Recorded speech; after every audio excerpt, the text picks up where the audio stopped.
Welcome to the Ron Lyons Real Estate Show podcast. As usual, buckle up because you're in for a ride.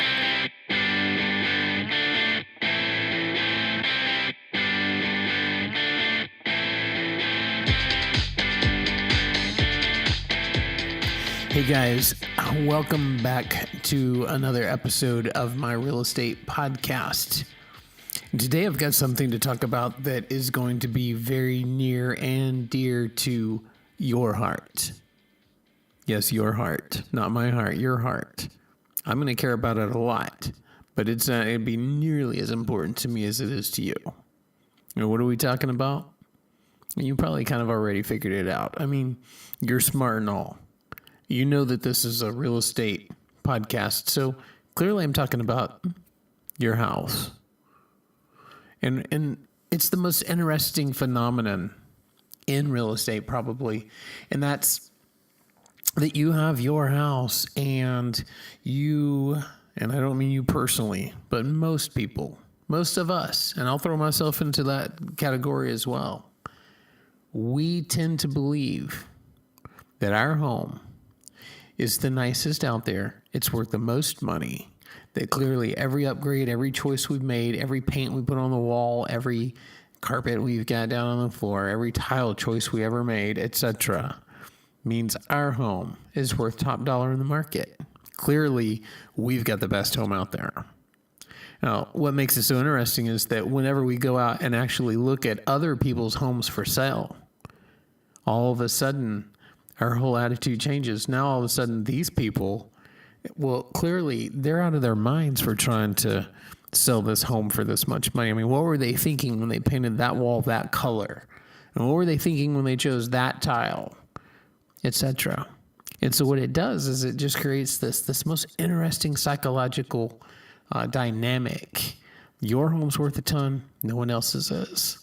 And I'm sure that there's probably some connection back to Freud and all that kind of stuff. And I probably slept through every single one of those classes back in school. But, short of truly understanding that from a psychological perspective, my job as a real estate agent, my job as a realtor, is to bring a sense of balance into that situation to help protect you from the emotional butt kicking that comes from those dynamics. And what I mean is this: you're going to put your home out there, you're going to expect top dollar, we're going to list it on the market, and you're going to have high expectations and that sort of thing. And one of several different things can happen. First of all, you may overhear someone actually talking about your house when they're in it. Now, typically, I won't want you at your house when people are showing your house, but it happens from time to time. Or maybe you've got one of those little nanny cam or, security systems or whatever, that sort of thing, and you actually can hear what people said about your house later after they've left, and you're going to hear all about the hideous paint and the awful carpet and the whatever else that you've done, and it's kind of a little emotional because, like I said, it's near and dear to your heart. That's your house. That's your baby. You put a lot into it. Whenever we go out, you're going to see these homes and you're going to think that there's no way this home's worth this much. We're going to put in a lower offer and it's going to be rejected. And you're not going to understand that either because, like I said, it's an emotional, crazy roller coaster. As long as I allow you to go through all of that process, and I'm not going to do that. So what I'm going to do is I'm going to be me. And who am I? Well, I'm this old former police officer who's got a reasonably big ego, and that's probably being a little nice to myself. And I'm going to walk into your house. I'm going to be really, really honest with you about your house.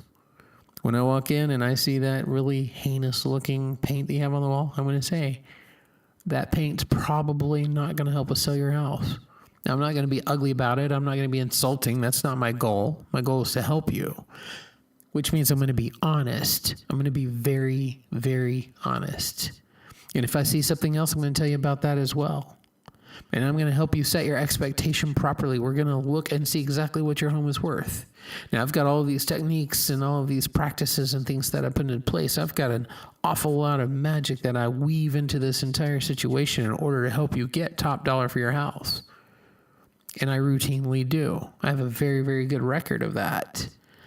But I don't want you thinking that, your house is the Taj Mahal.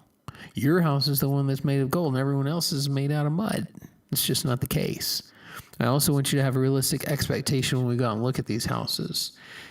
Even in how we approach these houses, when you find the one that you actually want to purchase, what I'm going to do is we're going to convey a message that although you love the house in so many different ways, there's still, several things that you would have to do in order to make it more perfect for you. And that's not a bad thing. But we're going to approach it in a way that's going to show a sense of respect to the other side, and that's going to not be offensive to them. Not like I'm really concerned about offending people or anything like that, but we're gonna get the job done. We're going to approach it the right way. We're going to be very professional, and we're going to convey the right message, and we're going to ultimately end up selling your home for the most amount of money possible, and we're going to end up helping you buy a home for the least amount of money possible. And in the middle, the part where you're typically torn up and down and left and right with all this emotional up and down stuff, I'm going to protect you from that because I'm going to be very honest and realistic with you throughout this process. So anyhow, take that for what that's worth. That is something that's, I think it's interesting. I think it's fantastic to watch. I think it can be gut-wrenching and heartbreaking at times, depending on how that all works out. And my goal is always to protect you from having to go through anything like that, if at all possible. And it is typically possible. So that's that. And what I'd like to do is talk to you right now about something completely different. And what is that? Okay, now you're going to think I'm a little crazy. But I actually, right now, I want a donut so bad, I can't hardly stand it. And I'm not talking about just like any donut. Like I don't want, just a donut. That's not good enough. If you're going to eat something bad, if you're going to make a bad choice, you need to eat something that is kind of worth it. And to me, worth it doesn't even mean like, Krispy Kreme or, any of those kind of donuts like that. Sometimes those things are just a little bit much. I mean, somewhere in the middle, there's like the donut. And when I was a kid, we didn't have a whole lot of money. I always thought that donuts were supposed to be kind of like stale. And, when they sit in the box for too long in the store, they start to sweat. I had no idea that we were getting like day-old and 2-day-old donuts. I thought that's how all donuts were. So I even tend to still like that because that's what I grew up liking. But anyways, I tell you what, if you know of one of those small places, not the big chain places, but some small place that has some sort of an amazing donuts, leave a comment for me or reach out to me, shoot me a text, do something. Let me know where it's at. I'm going to hold off on getting a donut until I actually hear from you guys as to where I need to go. And then I'll report back on a later podcast. But anyhow, that's going to wrap it up for today. I really hope you got something from this. I hope you understand my approach to all of these things. And I hope you can respect that my goal is to protect you through this process in so many different ways. It's a multifaceted job. It's a fantastic job and one that I love doing. So God willing, I will see you on my next show, or talk to you at least on my next show. So as always, God bless and be safe out there. I'll see you on my next show.